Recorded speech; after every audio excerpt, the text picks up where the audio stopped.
Hi guys, and welcome to another episode of Kabir Considers. In this video, we're going to react to a mother realizing her 14-year-old son is a murderer. I mean, imagine that. Imagine you've raised your kid, you love your kid, obviously, you want the best for them, you're sure they're a good person. And then one day you get summoned to a police station and, you're watching your son being interrogated behind the glass, and you're just realizing that your son is just, is not who you thought he was. It's got to be probably one of the worst things a parent can go through, honestly. I don't have kids, but if I did, and God forbid, I wouldn't know what to do. I'd feel like such a failure, even though it's like, it's not really your fault. Like, oh man, just a horrible situation. I wonder what went down here. Why did he do it? They found this girl, right? Where? In our neighborhood, down our main street. Look at his demeanor. No, she's dead. That's why this is very important. It's all on you right now. What is my problem? You were He the was last the one last with one her. seen with her. So right now, it's facing you right now, son. This boy in the police station is Aiden Fucci. He is being questioned by his parents in relation to the murder of a 13-year-old classmate named He's being questioned by his parents. Oh, wow. Bailey. In the town of St. John's, Florida, Tristan Bailey was just a young girl and talented cheerleader who loved going to school. Aiden Fucci, however, was a totally different kind of character altogether. His friends described him as an oddball, and his teachers were concerned by his behavior. Out of school suspension. It was a time where he got in school suspension with one of his friends, and when they were in the in school suspension room, they were rude and disrespectful to the coworker that was in there, and so therefore I suspend both of them. Okay. Their behavior for that. Guessing super disrespectful maybe to the teacher. You kind of oversaw, or are you the one making the decision for ISS, in school suspension? Yes. Okay. And he had several of those while he was at Patriot Oaks, correct? No, he only had two. He had two, okay. Two of those and then one OSS, correct? Correct. During his school years, Aiden would regularly get into fights with other children from school and end up in suspension. Other students described him as very aggressive, and there was something very strange about him. Those who knew him claimed that Aiden frequently expressed his burning desire to experience what it would be like to murder another person. He claimed that slitting Dude, as soon as you hear that, you got to tell someone. Like, come on. He's saying he wants to be a murderer. someone's throat with his knife would be satisfying, and that he has talked about killing and fighting people. Other students also witnessed him practicing stabbing motions with his knife. He has said he said his knife, he wanted to slit somebody's throat, and he said it'd be satisfying. He's talked about killing people. He's talked about fighting people. He should have been in a I've seen mental him institution. practice A mental stabbing institution. motions with his knife. A frequent topic of conversation for Aiden was how he would kill his fictitious victims. He recommended luring them into a wooded location at night, stabbing them, and then fleeing while denying any involvement. What the hell? When he talked about killing somebody, he even told Zoffie Bowman how he would do it. And what he told her was, I would walk around at night and I would find somebody else walking at night. I would drag them in the woods and I would stab them, and then I would pretend like I didn't do it so that I could keep killing people. The day before If I that girl's parents, the girl who lost her life, I would feel so angry that this kid wasn't taken to an institution before this. He was displaying a lot of sort of signs, wasn't he? Day, May 8th, 2021, Aiden spent the day skateboarding around the neighborhood with his girlfriend and their buddy Trey. Tristan was having dinner with her family across town when she got home at around midnight. Her sister saw her on a video call with a boy wearing a baseball cap who persuaded her to visit Trey's house and hang out.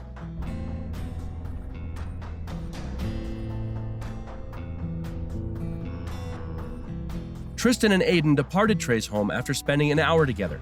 They were seen on neighborhood security cameras between 1:24 and 1:45 a.m., heading toward a cul-de-sac at the end of the street. Tristan had been seen alive for the last time at that point. Oh my God. So sad. She trusted him. Tristan was killed by Aiden's 114 stabbings, giving her no chance at Oh all. my God, 114. Oh my God. Aiden ran barefoot home while carrying his shoes. Aiden began hiding the evidence in his room, feeling as though he had gotten away with murder. Tristan's family horrifyingly learned that their sister and daughter were gone the next morning. Horrible. After trying every possible course of action, they contacted the police. The last person to see her alive was Aiden.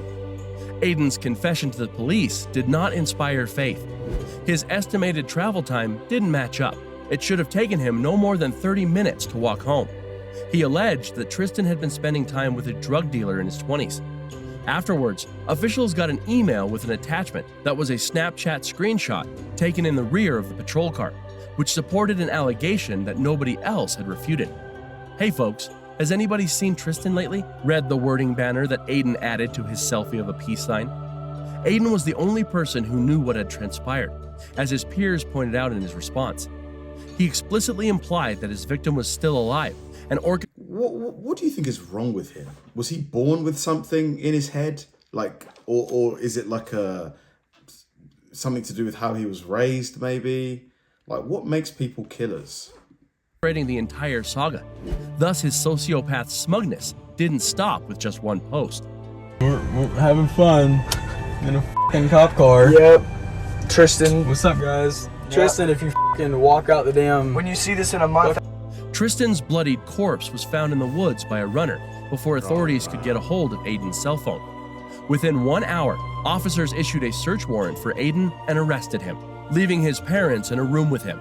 It's clear how much danger Aiden is in at the moment, but what is unsettling is his icy refusal to even acknowledge it. But look at his knee bouncing up and down. You can tell, like, for me, that's a telltale sign someone's nervous about something, or they're agitated or anxious. I guess he could just be anxious about being questioned, but I don't know, clearly it's guilt here. Aiden doesn't understand why he should care when told that his friend is dead. You know they found this girl, right? Where? In our neighborhood. Down our main street. Is she good? No, she's dead. That's why this is very important. It's all on you right now. This is my problem. Aiden's parents try to get him to recognize how serious the situation is at one point in the interaction, but he doesn't seem to get it. Despite his restless hand gestures, Aiden insists he's not afraid when they ask whether he is. Unless you know any other thing I don't know. Did y'all have sex? Did she really grab you and you just really pushed her, or was that? No, she did. He even looks guilty in the way he's talking. There's no emotion. Like, come on. If your friend died, the friend that you saw the day before, like, you'd be horrified. This kid doesn't care. What happened to her after you pushed her? Did she say ow or get mad? She said Aiden. She was like, Aiden? When Aiden's parents keep asking him to explain his side of the tale, he is completely indifferent, giving evasive responses and a bored mumble, and constantly avoiding eye contact. Aiden acknowledges that he kissed Tristan and did other things with her, confirming that his DNA is on her. But despite all of this, he doesn't seem to realize how devastating that evidence may be. What were you doing outside that late at night? Well, that tree's house, Did you kiss or do anything with this girl? Be honest as you can to them. Two. Yes. I kissed her. Anything further? So your DNA's gonna be on her? Later, Aiden is once more asked whether there is anything he is keeping from his parents. Despite his insistence that there isn't, he uses the occasion to accuse Tristan of being the aggressor by insinuating that she became combative with Aiden and caused him to push her. Knowing that So now he's trying to do a self-defense kind of argument. is false, it is frightening to witness his lack of feeling or even anxiety. Right. Unless you know any other thing I don't know. Did y'all have sex? Did she really grab you and you just really pushed her, or was that? No, she did. Why is it his parents doing this instead of 2 cops? Like, isn't that a bit weird? Like, why isn't he being interrogated by the police if he's the last known person to see the victim? You don't know what happened to her after you pushed her? She's like, ow, are you mad? And she said, Aiden. She was like, Aiden. I think I pushed her, but I told her to back on. You know what directions you wanted? Probably the other way, because she wasn't pressing me anymore. You didn't look back around? Aiden provided his parents a slight variation of what he told the police when they finally pressed him for his side of the story, stating that Tristan had no plans to return home that evening. He claims that she was seeking a companion for the journey home and chose to take a ride with her dealer.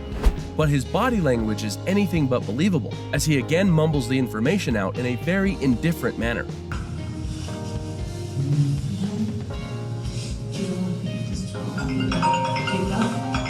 I told him about her dealer. You think she might pick up my head? Probably. She said she wouldn't come home. She said she's gonna find somebody to stay at her house. He's just not believable at all. If you were innocent, you'd be like, I didn't do it, I didn't do it. Do you know if she turned in that direction or she was just still walking behind you? She pushed her down and then you walk away. At least you're not talking. I just asked what he told us. I understand. I just asked what he told them. Police conducted a home raid after Aiden's parents advised their son to remain silent until his lawyer came. When they entered Aiden's room, they found an alarming amount of evidence. They discovered an allegedly empty knife sheath in his drawer, a poker crammed next to his dresser, and a pair of bloody, wet Nike sneakers that matched the attire Aiden was wearing in the surveillance footage. Authorities discovered a bloodied t-shirt and a pair of damp blue jeans that matched the clothes Aiden was wearing that day, stashed below the dresser. But if that weren't enough, investigators also discovered blood and dirt traces in the bathroom sink drain, and a strange notebook among his possessions, including drawings with a violent and satanic theme. This kid Aiden is was undoubtedly deranged. apprehended by the police shortly after Look at on a his second-degree face. murder Look at his charge. face. Tristan's injuries were so severe that the sentence was increased to first degree. Then, without warning, Crystal, Aiden's mother, was taken into custody on a warrant. Why? Another video from Why? inside Fucci's home appears to show his mother. When police arrived at the home, they discovered a pair of wet jeans in Fucci's bedroom. As we reported earlier this summer, blood was found in the drain of a bathroom and on Smith's son's bloody jeans. Crystal was captured on camera washing Aiden's bloody blue clothes in the sink. Oh, so aiding and abetting. But she might have just thought his jeans were dirty. She might not have known that what he just did. Courtesy of a surveillance camera inside the home. Authorities promptly filed charges against her for tampering with critical case evidence and encouraging her son to fabricate his clothing choice on the night of the murder. She's entered a not guilty plea to these 2 charges. Aiden was escorted into a room at the Duval County Jail in September 2021 to watch the proceedings of his pretrial hearing. However, everyone noticed that his behavior was unpredictable, though not exceedingly alarming. Is he on drugs, maybe? What you got going on? Why am I here? I just want to talk to my mom and dad. What's going on? This kid should have been institutionalized. He really should have been in a mental psychiatric ward. This is just such a sad situation. What's going on? Like, it shouldn't have got to this, you know? Aiden appears dazed and confused from the minute he walks into the room, but things take a strange turn when he starts murmuring something about demons stealing his soul. I don't want to hear demons. I don't want to hear demons take my soul. What the heck? If I'm on that call, I'm dropping this. It's plausible that Aiden actually thought demons were attacking him, given that detectives discovered a journal full of satanic artwork. However, it's likely that Aiden is making a last-ditch effort to find a way out of jail. Killers and psychopaths have long relied on the insanity defense, and faking a demonic possession often succeeds, except when it doesn't. Ultimately, Aiden would stand trial for his crimes, with the judge ruling that his supposed demonic possession would not be taken into account. Unsurprisingly, that seemed to aid Aiden in overcoming the supposed prior demonic attacks he was experiencing. Aiden hardly reacted to the graphic details of his misdeeds, reverting to the so it was all old dispassionate fake. personality his classmates had warned him about. However, that doesn't mean Aiden's performance was flawless or polished. At one point, Aiden was seen on camera laughing at something his attorney wrote on a piece of paper. Throughout the trial, Aiden was seen to be following the instructions given to him by his attorney, barely saying a word except when he specifically had to, denying any remorse he had expressed to Tristan's family. Happiness, however, was short-lived, since when Aiden's grandma spoke, her emotional testimony seemed to have the greatest impact on him. She broke down in tears as she admitted that the youngster in front of her was not the grandson she had raised. The remarks had a real effect on Aiden. I'm so sorry.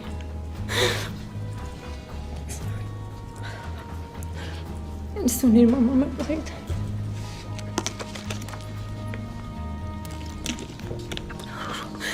Wow, this is so hard.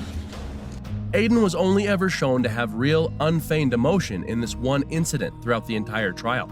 And like a true psychopath, it was only because it touched him. Throughout the trial, Tristan's family's suffering went unnoticed by him. But watch how he reacts when his grandma worries she won't see him again. And I know we're a very large Christian family, and we pray all the time, and I just hope you consider it a little bit, and please don't take him out of our lives forever.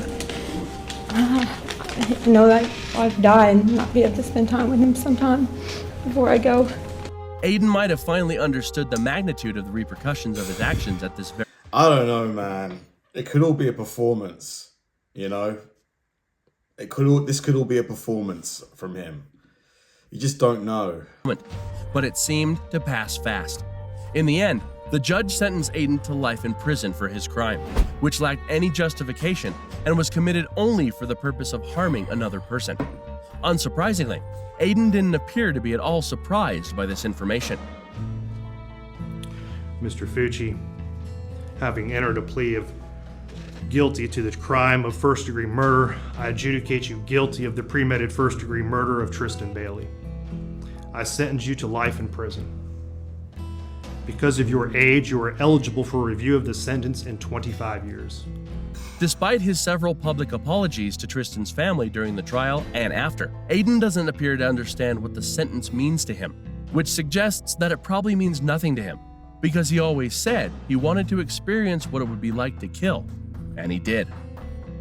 Damn. So it seems like the mum tried to help him cover it up, which maybe would indicate that maybe he got whatever he has from her, I guess. You know, for her not to, you know, call the police or anything like that. I don't know. It's just a messed up situation. I do think, you know, I feel bad for Tristan, her family, you know, it was, what happened to her was just awful, indescribable, really. Like, this kid, you know, he was displaying clear signs of psychopathy really early on. If he's told all of his friends that he wants to stab and he wants to know what it's like to kill, I'm sorry, man, he should have been reported on. Like, they should have told somebody, the teachers, because chances are he's going to go do it. Like, he should have been, like, in a mental institution, you know, under lock and key, supervision, and Tristan, you know, would still be alive, potentially. It's just a messed up situation. Thanks for watching, guys, and I'll see you in the next one.